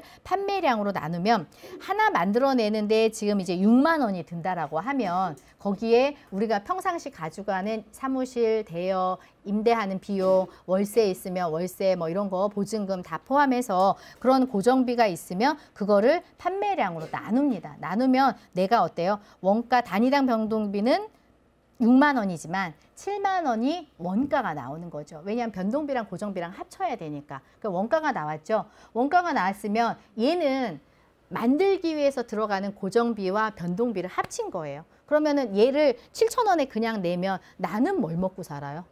그죠? 그러니까 그거를 거기다 마진을 붙이게 됩니다. 그래서 마진을 어떻게 붙이냐면 20%를 붙이는 거예요. 그래서 87,500원에 이제 판매가를 하는 거죠. 87,500원이면은 내가 어떻게 7만 원이 들었으니까 나는 20%를 먹는 겁니다. 그래서 87,500원에다가 이제 20%를 뺀 거를 내가 이제 가격을 갖게 되는 거죠. 그죠? 그래서 이렇게 해서 원가를 결정을 하게 되어 있어요. 그래서 여러분들이 이런 단위당 원가나 판매율, 판매가 이런 것들을 이제 생각을 해보시면 되고요. 그 다음에 이제 두 번째는 뭐냐? 목표이익을 아예 처음부터 결정을 하는 거예요. 나는 티셔츠를 만들어서 목표이익을 얼마를 만들어내겠다라고 하는 기준점을 설정을 하는 겁니다. 근데 문제는 뭐냐면 기준을 달성할 수도 있지만 달성하지 못할 수도 있어요. 그죠? 달성하지 못하면 그에 따른 이제 조정을 해야 됩니다. 조정을 해야 되는데 일단 뭐냐면 목표 이익을 이제 결정을 하는데 어떻게 결정을 하냐? 목표 판매량이 있어요. 판매량이 있고 그다음에 보통 가격 내가 얼마에 이제 이거를 팔아야 되겠다. 라는 게 있고 그 다음에 이제 하나를 만들어내는데 기본적인 비용이라는 게 있습니다. 이제 원가가 되겠죠. 그죠? 그래서 가격하고 원가를 빼고 그 다음에 내가 들어간다는 비용이 뭐냐면 기본 들어가는 고정비에다가 내가 원하는 이익이 뭐냐면 1억이에요. 그럼 예를 들면 고정비가 1억이 들어가고 내가 원하는 목표 이익도 1억이에요. 1억이고 그 다음에 가격은 8만 원의 판매가에 냈는데 원가는 6만 원입니다. 그러면은 얘가 목표 판매량이 얼마가 나와야 되냐면 만 개가 나와야 되는 거예요. 아, 10,000개를 팔아야지 내가 이 원가를 가지고 10,000개를 원가에다가 마진율 더해서 판매가로 팔고 그 다음에 10,000개를 팔아야지 내가 목표 이익 어떻게 1억을 만들 수 있는 거죠. 고정비, 변동비 다 빼고. 그죠? 근데 만약에 어떻게? 10,000개를 못 팔아요. 어떻게 해야 돼요? 제일 쉬운 건 뭐냐? 목표 이익을 낮춰야죠. 10,000개까지를 팔면 좋지만 만약에 10,000개를 팔지 못한다라고 하면은 목표 이익을 낮추고 가격을 떨어뜨려야 되는 겁니다. 그죠? 판매가 더 잘 된다면 좋지만 그렇지 않을 수도 있는 거죠. 그래서 이런 경우에 뭐 손익 분기점이 아예 이익이 0원이 나오려면 어떻게 해야 되냐면 이 0원이 나오려면 5,000개는 팔아야 되는 거예요. 이게 0원이 된다라는 건 뭐냐면 목표 이익 요 1억을 0으로 치는 겁니다. 0으로 치고 8만 원의 가격을 책정하고 6만 원 원가가 들어가면 이제 몇 개가 나오냐면 5,000개는 팔면 손익분기점이 된다라는 거죠. 내가 들어간 비용만큼은 회수할 수 있다. 그리고 10,000개까지 팔면 어떻게 목표이익 1억이라는 걸 만들 수 있다라는 겁니다. 그래서 이렇게 아까 원가를 기준으로 가격을 산출할 수도 있고요. 그죠? 그 다음에 아니면은 목표이익을 정하고 시작을 할 수도 있다라는 거예요. 만약에 목표이익을 어떻게 정하냐에 따라서 이 X 가격이 달라지겠죠. 그죠? 달라지고 아니면은 가격을 똑같이 한 상태에서 이 목표 이익을 다르게 하면 판매량이 달라집니다. 그러니까 이런 구조를 보시고 아 내가 목표 이익 중심으로 할 거냐 원가에다가 가산되어 있는 걸 할 거냐 이런 것들을 이제 결정을 해야 돼요. 그래서 이제 이런 거에 의해서 나온 게 뭐냐면 우리가 지금 사는 소비자가예요. 소비자가 우리가 팔고 우리가 사고 그다음에 뭐 할인해서 사고 이런 여러 가지 것들을 다 고려해 봤을 때 브랜드에서 이제 가격이라는 걸 설정을 합니다. 근데 이제 또 하나가 뭐 어떤 말을 많이 쓰냐면 마크업이라고 하는 말을 많이 씁니다. 이 마크업이라는 건 뭐냐? 제가 처음에 백화점에 그 시즌에 처음에 나오는 그 코트는 정상 가격이에요. 그죠? 그런데 만약에 겨울이 3개월이 대부분 3개월인데 벌써 한 달이 지났어요. 그러면 겨울옷이 팔릴 확률이 줄어드는 거죠. 그럼 이제 가격을 낮춥니다. 그죠? 가격을 낮춘다라고 했을 때는 내가 처음에 이익을 얻을 수 있는 이익의 양이 줄어든 거죠. 그 다음에 시즌이 지나요. 그러면 어떻게? 가격을 더 낮췄죠. 그래서 거의 뭐 땡처리라고 하는 정도로 가격을 낮췄습니다. 그러면 어때요? 비용을 회수할 수 있을지 없을지 장담을 못해요. 그래서 실제 패션 브랜드는 뭐냐? 처음에 가격하고 그 다음부터는 어때요? 다운을 한 가격으로 팔게 되는 거죠. 그래서 가격 설정할 때 처음부터 가격 인하라고 하는 거를 가격 인하 분을 고려를 하는 겁니다. 고려를 해서 이제 파는 거죠. 왜냐? 점점 갈수록 가격이라는 건 떨어지니까 그냥 원가 대비 목표 이익률 이것만으로 이제 할 수가 없는 거죠. 그래서 이제 그런 개념을 가지고 있는 게 뭐냐면 마크업이라고 합니다. 그래서 마크업은 원가를 제외한 이익을 마크업이라고 하고 이 마크업률은 뭐냐면 그거에 대한 가격에 대한 마크업의 비율이 얼마냐라는 거를 이제 산정을 하는 거죠. 그래서 이 도표를 보시면 처음에 어쩌냐면 우리가 원가가 65,000원 만약에 청바지라고 칩시다. 그럼 원가는 65,000원이에요. 65,000원인데 거기다가 나도 이익을 붙여야 되겠죠. 그래서 5,000원을 붙였어요. 붙이고 그 다음에 이제 그거를 광고하고 뭐 매장을 뚫고 하는데 들어가는 비용이 들어갑니다. 그래서 이제 3만 원이에요. 그죠? 그러면 실제 우리가 가격이라고 하는 건 얼마일까요? 65,000원에다가 5,000원에다가 3만 원 딱 하니까 실제 가격은 실현 가격은 얼마냐면 10만 원이에요. 그러니까 원가 6만 원짜리 6만 5천 원짜리 청바지를 만들었다 그러면은 내가 실제 받아야 되는 실현 가격은 10만 원입니다. 10만 원인데 우리가 정가로 다 팔아요? 안 팔죠. 가격 인하가 있어요. 20%부터 해서 50%, 80%가 있다라는 거죠. 그러면 어느 정도 가격 인하 분이라는 걸로 넣는 거죠. 그래서 가격 인하 분을 어떻게? 이렇게 10,000원을 넣는 겁니다. 그래서 처음 가격이 실행되는 거는 어떻게? 11만 원에 나가는 거예요, 시장에는. 왜냐하면 실현 마크업을 생각하고 그거를 고려해서 인하분까지 넣었다라는 거죠. 그래서 실제 실현되는 가격은 10만 원인데 처음부터 10만 원을 설정하면 10만 원으로 실현이 안 돼요. 안 되니까 어떻게? 인하분을 고려해서 11만 원으로 나가는 거예요. 그죠? 11만 원으로 나갑니다. 그래서 어떤 경우는 11만 원으로 잘 팔아요. 근데 어느 순간 되면 인하돼서 10만 원으로 파는 거죠. 그럼 이제 그때와 그때의 판매량을 보면은 이게 실제 실현 가격 정도는 나올 수 있게 만드는 겁니다. 그런데 이거를 보시면 이제 처음 가격을 11만 원으로 했는데 이 마크업이라는 거는 판매 가격에서 원가를 뺀 거라고 얘기를 했죠. 그죠? 판매 가격에서 원가를 뺀 거니까 여기에서 보시면 처음 가격은 11만 원인데 거기서 원가를 빼면 처음에 마크업이 되는 가격은 얼마냐면 45,000원이에요. 그럼 이 45,000원은 처음 마크업률로 하면은 한 41%가 되는 겁니다. 그러니까 처음에 가격 인하분을 고려해서 팔고 원가를 빼고 나면 우리가 이제 그 원가를 제외한 이익이라는 측면에서는 41% 정도가 남는다라는 거죠. 남는 건데 실제로 세일하고 이런 여러 가지 경우의 수가 생기니까 나중에 실현한 마크업으로는 얼마냐면 실현 가격으로는 10만 원이에요. 10만 원인데 이때는 가격 인하분을 안 넣은 거죠. 안 넣은 거니까 영업비용하고 이익만 35,000원만 빼면 돼요. 그럼 이제 그거는 뭐냐면 실현 마크업은 35%가 되는 거죠.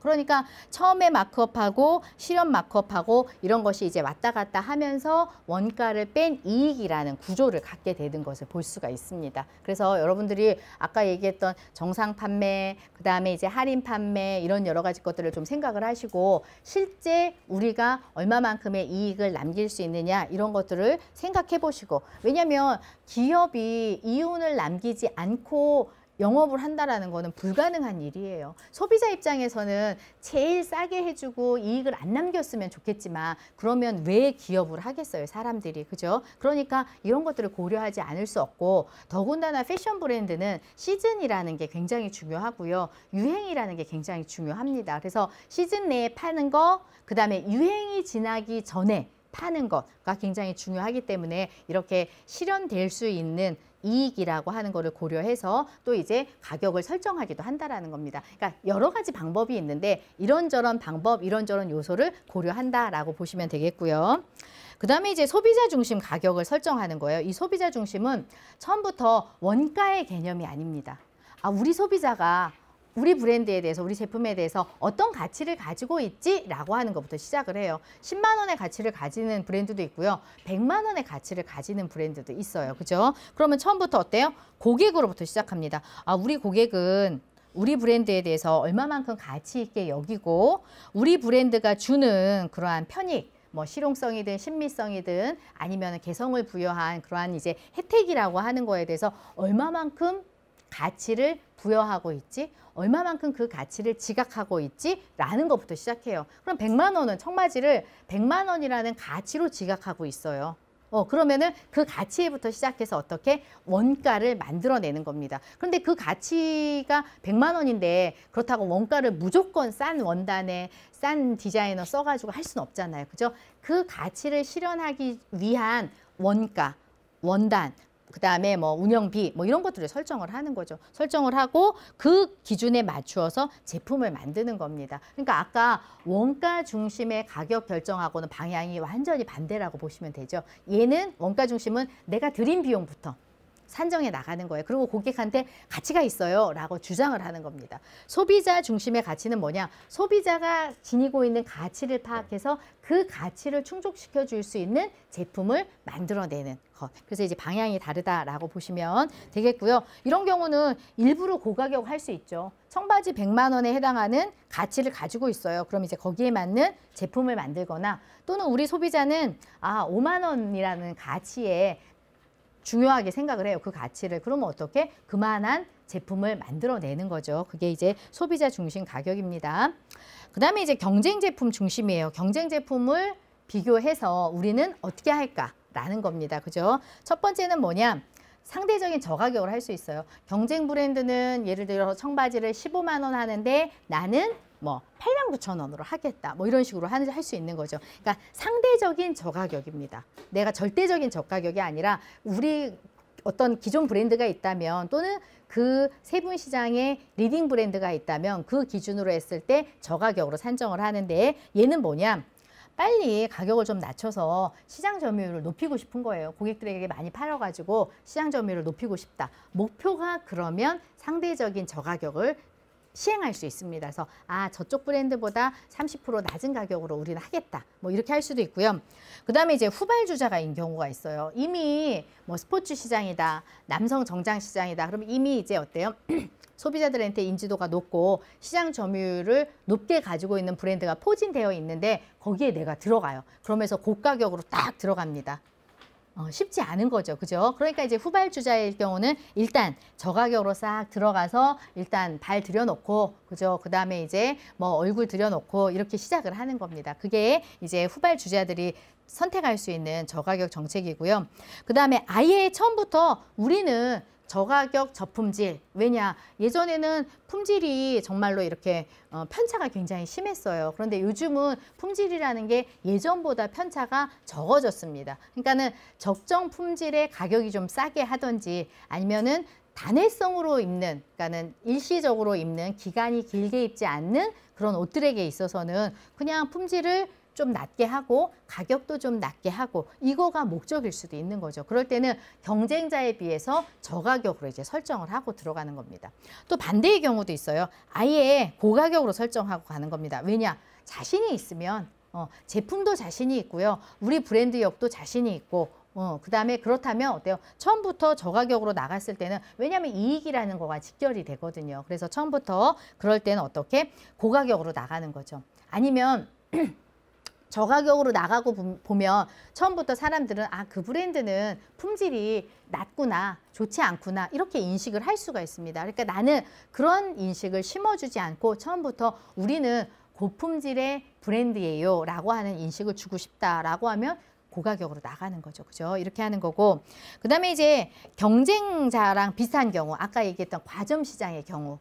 과점 시장에 이미 암묵적인 동의가 있어서, 왜냐하면 암묵적인 동의를 하지 않으면 고객들이 너무 왔다 갔다 하는 거죠. 이제 기존 고객을 유지하려면 기존 소비자의 어떤 시장 점유율을 점유하려면은 이제 기본적인 그 가격대가 형성이 돼 있어요. 그러면 나도 진입할 때 어떻게?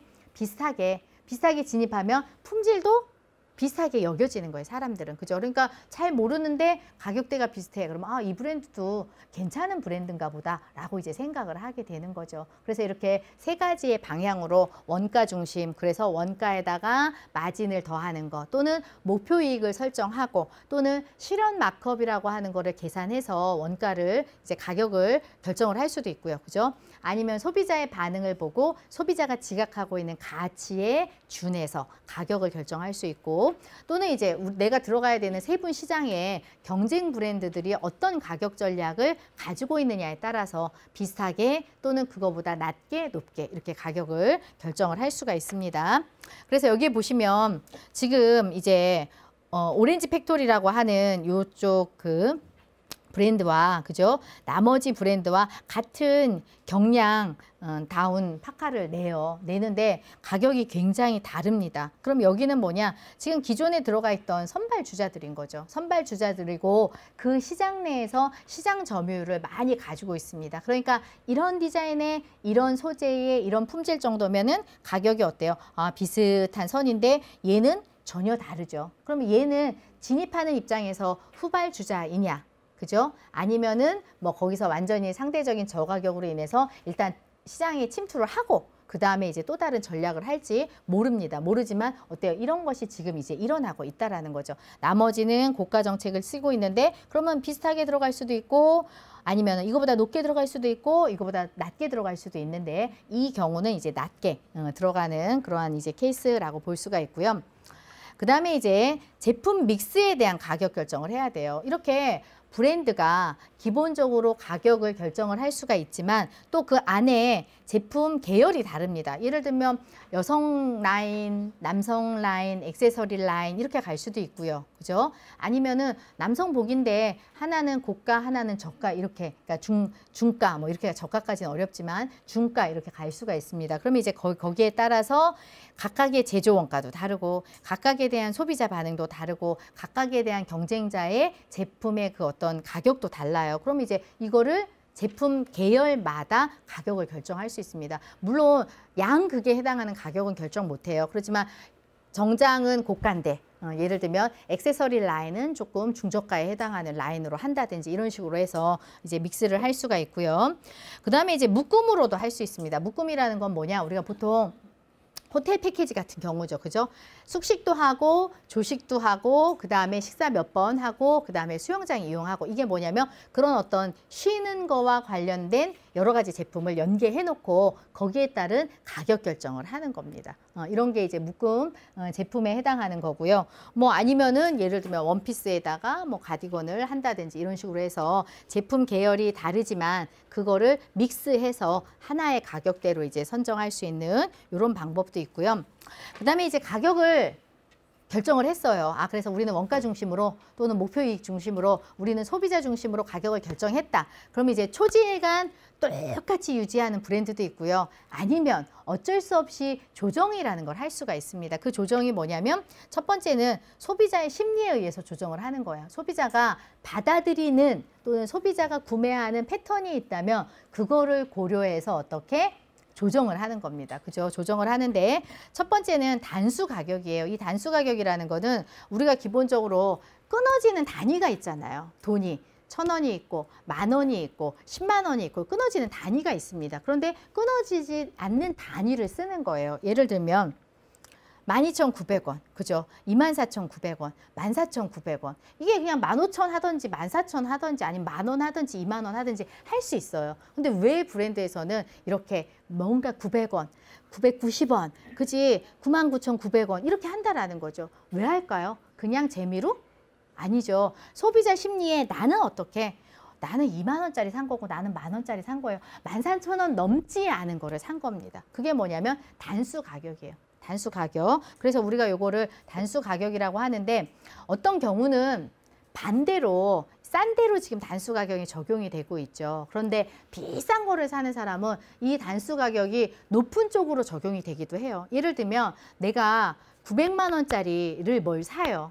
근데 나는 900만 원짜리 사는 게 아니라 1,000만 원짜리가 사는 게 중요해요. 그러면 거기에 단수 가격은 뭐냐면 990 몇만 원이 아니라 1,020만 원이 되는 거죠. 그죠? 보통은 이 가격이 싼 쪽으로 합니다. 왜냐? 원가를 충분히 배려해서요. 우리는 최고로 싼 가격에 소비자들한테 가격을 제공하고 있어요 라고 하는 거가 나타내고 싶은 마음인 거예요. 그래서 이제 그렇게 설정을 하고, 그 다음에 이제 준거 가격이라는 게 있습니다. 준거 가격은 제가 초반에 청바지 얼마면 사요 했을 때 뭐 10만 원, 15만 원이요, 정장 100만 원이요. 그게 뭐냐면 준거 가격입니다.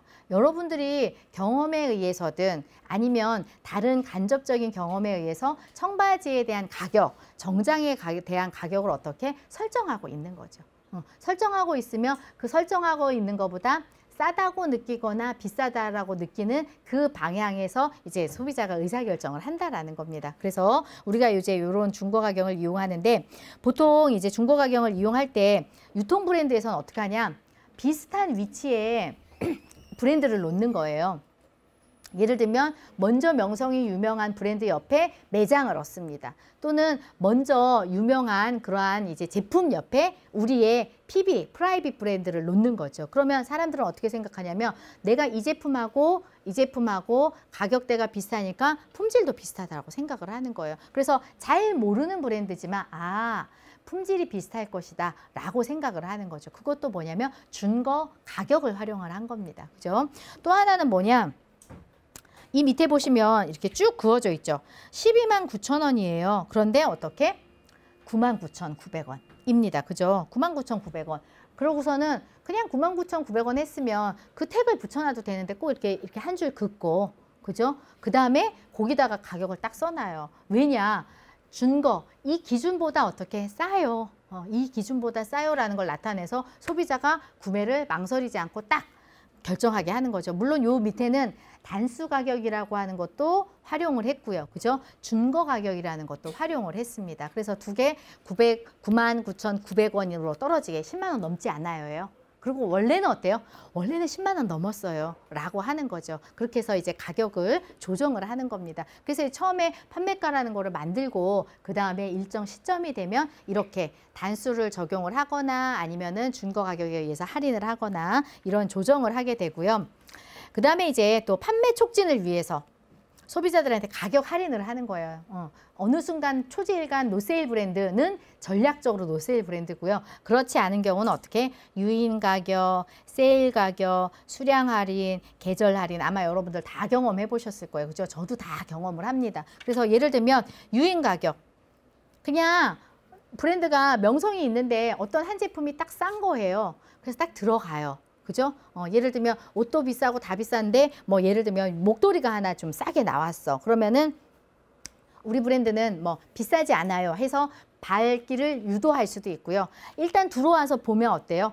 그것도 사지만 다른 것도 살 수 있는 거죠. 그게 뭐냐면 유인 가격입니다. 그럼 이제 여러분들이 이 마케터라고 생각을 해봐요. 그럼 내가 어떤 전략을 쓰고 어느 시점에 이러한 판매 촉진 가격 전략을 쓸 것이냐를 결정을 해야 되는 거죠. 그러면 어떤 제품, 어떤 아이템을 어떤 시점에 유인 가격으로서 내가 활용을 할 거냐, 이런 것들을 이제 결정을 할 수가 있고요. 그 다음에 이제 세일을 합니다. 그죠? 세일을 해서 첫 번째는 뭐냐, 단기적으로 매출을 많이 일으키고 그 다음에 이 계절이 지나기 전에 재고를 소진하는 게 목적이에요. 그죠? 그래서 세일 행사를 하고, 대신 세일 행사를 계속해요. 아까 처음에 얘기한 것처럼 한 달 지나고 세일하고, 그 다음에 시즌이 다 지나갈 때 세일하고, 계절이 지나서 그 다음 해가 왔는데 또 세일해요. 그러면은 처음에는 단기 목표로 매출이라는 걸 극대화할 수 있지만 계속적으로 그게 지속이 되면서 똑같은 품목이 나온다라고 하면 우리는 어때요?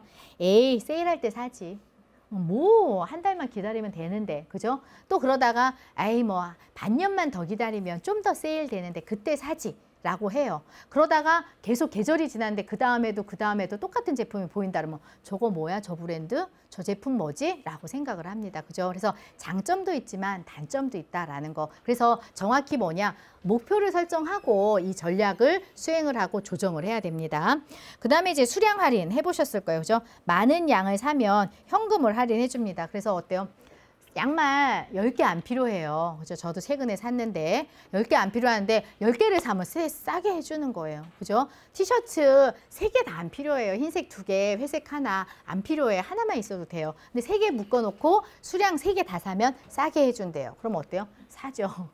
이게 이제 수량 할인이고, 그 다음에 계절.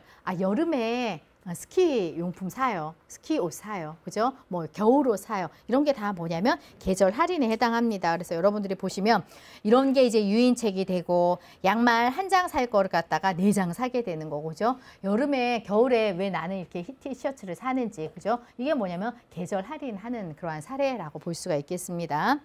그 다음에 이제 중간상에도 할인을 해줘요. 중간상이라는 건 뭐냐면 내가 제조를 했어요. 제조를 하고 뭔가 도매, 소매가 있습니다. 그런데 이 도매한테 어떻게 판매 촉진을 하기 위해서 이제 가격 할인 혜택을 해주는 거죠. 그래서 어떻게 현금으로 사가면 싸게 해주는 거예요. 그죠? 보통 그냥 어음 같은 거래서 외상 거래를 하는데 이거를 현금으로 사거나 대금을 즉시 주거나 하면은 가격을 다운시켜 주는 겁니다. 그래서 이제 현금을 할인하거나 아니면 이제 거래 상황에서 뭔가 내가 해야 될 일을 이 중간상이 해주는 거예요. 유통 단계에 있는 중간상이 해주면 그에 따라 또 할인을 해주거나 아니면은 내가 해야 되는 판매 촉진 활동, 뭐 광고 이런 활동이 있는데 그거를 대신 해줘요. 그러면은 가격을 할인해 주거나 이렇게 하는 겁니다. 그래서 이제 소비자에게도 가격을 할인하거나 조정하는 거를 하지만 그거를 중간 도매에 해당하는 또는 이제 대리점에 해당하는 그러한 이제 최종 소비자가 아닌 중간 단계에 있는 유통 경로에 있는 중간 상들에게도 이런 가격 할인 정책을 쓴다라는 거죠. 이게 다 뭐냐? 판매 촉진을 위해서 쓰는 거라고 보시면 되겠고요. 이제 신제품이 나와요. 우리 브랜드에서 드디어 새로운 제품 또는 새로운 브랜드, 우리 기업에서 새로운 브랜드라는 걸 런칭을 했다. 그러면 어떤 전략을 쓸 거냐 이겁니다. 그죠? 그래서 고가 전략을 쓸 수도 있고 아니면 시장 침투하기 전략을 쓸 수도 있어요. 고가 전략은 뭐냐?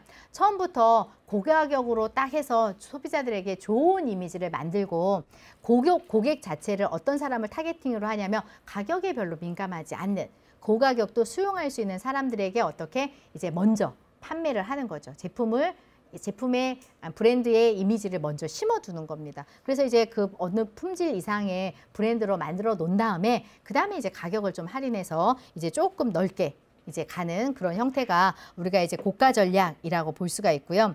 그 다음에 이제 시장 침투 전략은 처음에 어때요? 낮게 들어가는 거예요. 가격을 경쟁사 대비 낮게 설정을 해서 일단 들어가면서 어떻게 점점 이제 확대를 해 나가는 겁니다. 그죠? 그런데 이거는 낮게 간다는 건 처음에는 어때요? 이익이 안 생길 수 있는 구조이기 때문에 이제 조금 시간이 걸리는 거를 견딜 수 있는 그런 이제 어떤 목표와 자본력이라는 게 있어야 된다라는 거고요. 그 다음에 이렇게 시장 침투 전략을 쓸 수 있는 건 뭐냐면 일단 많이 생산해서 많이 팔 수 있는, 그래서 원가를 하락할 수 있는 그러한 구조가 있어야지만 이제 이거를 쓸 수가 있어요. 물론 생산 수량부터가 굉장히 작은데 그거를 저가격으로 한다라고 했을 때는 굉장히 출혈이 많이 생기는 그런 구조입니다. 그래서 각각 신제품일 때 우리 브랜드가 고가 전략을 쓰는 게 이 상황에 맞는 건지 아니면 저가 전략을 쓰는 게 이 상황에 맞는 건지를 여러 가지 판단하고 이제 이 전략을 실행을 해야 되는 거고요. 그 다음에 이제 가격을 그렇게 설정을 했는데 그 다음에 이제 변경해야 되는 사례가 있습니다. 그래서 인하를 하거나 인상을 하거나 해야 되는데 보통 인하를 하는 경우는 어떠냐면 다른 어떤 시장에 다른 경쟁자가 생긴 거예요. 그래서 내가 가지고 있던 그 점유율이라는 게 없어지게 생겼습니다. 그러면 가격 인하를 해서라도 어떻게 점유율을 유지하고 있어야 되는 거죠. 그죠? 그런 경우 또는 아주 좋게는 재고를 없애는 거죠. 일단 다 남아있는 거를 일단 판매를 하고 보는 겁니다. 이럴 때는 가격 인하 정책을 쓰는 거고요. 반대로 인상을 해야 되는 경우도 있어요. 그죠? 인상을 해야 되는 경우는 뭐냐면 생산 비용이 많이 드는 거죠. 원료가 올랐다, 면제품의 원가가 올랐다 이러면은 내가 인하 안 하면 나만 출혈이 생기는 겁니다. 그러니까 원재료가 됐거나 환율이 변동되거나 하면 거기에 따라서 인상을 해야 되는 경우가 있고 그 다음에 이제 또 하나는 경쟁사를 생각해서 가격을 전략을 다시 수정을 해야 되는 경우입니다. 그죠? 그래서 이제 이런 경우는 뭐냐? 처음에는 내가 좋았어요. 이 시장에서 나만 독보적인 브랜드이고 그래서 약간 고가격으로도 해도 잘 팔렸고 그래서 이제 초기에는 굉장히 이익을 많이 받습니다. 그런데 시장은 항상 그런 시장을 가만히 놔두지 않아요. 당연히 경쟁자가 들어옵니다. 그럼 내가 언제 가격을 변동을 해야 될까라는 걸 결정을 해야 되죠. 그래서 경쟁사 들어오기 전에 아예 내가 그냥 인하해버려. 또는 들어오면 하지. 뭐 이렇게 할 수도 있어요. 그죠? 그렇지만 이제 이 이익이라는 측면으로 봤을 때는 이제 기본적으로 경쟁사가 진입할 시점에, 그죠? 진입하기 전에 이제 가격을 인하해서 그 다음에 이제 자기가 처음에는 고가격으로 이익을 많이 실현하고 경쟁자가 들어오면 경쟁자에게 그 시장 점유율이 넘어가기 전에 우리 브랜드를 계속 유지할 수 있도록 경쟁사의 진입 바로 전에 이제 가격을 인하를 하는 전략을 쓰기도 합니다. 그래서 이제 오늘 쭉 이야기한 것이 가격이 중요하다. 왜냐? 브랜드에서 이익 구조를 가져오는데 이제 가장 직접적인 그러한 요인이 되고요. 그죠? 그 다음에 가격은 그냥 결정하는 게 아니라 여러 가지 거를 검토를 해야 되는데 그 회사의 마케팅 전략이 뭐냐, 목표가 뭐냐, 이거에 따라 가격을 가장 저가로, 가장 최고가로 결정을 할 수가 있는데 방법은 여러 가지 방법이 있습니다. 원가를 기준으로 소비자를 중심으로 또는 경쟁 구도를 보고 이렇게 가격을 결정을 할 수 있고요. 한 번에 가격을 결정했다고 변동하는 것이 아니라 경쟁자나 시장이나 소비자의 심리나 이런 것들이 바뀌면 그에 따라 전략적으로 수정을 해야 된다라는 걸 볼 수가 있어요. 그래서 이제 여러분들이 지금 사서 입은 옷도 수많은 사람들이 이러한 원리를 고민하고 그 다음에 여러 해에 걸쳐서 이제 성공한 사례도 있고 실패한 사례도 있겠죠.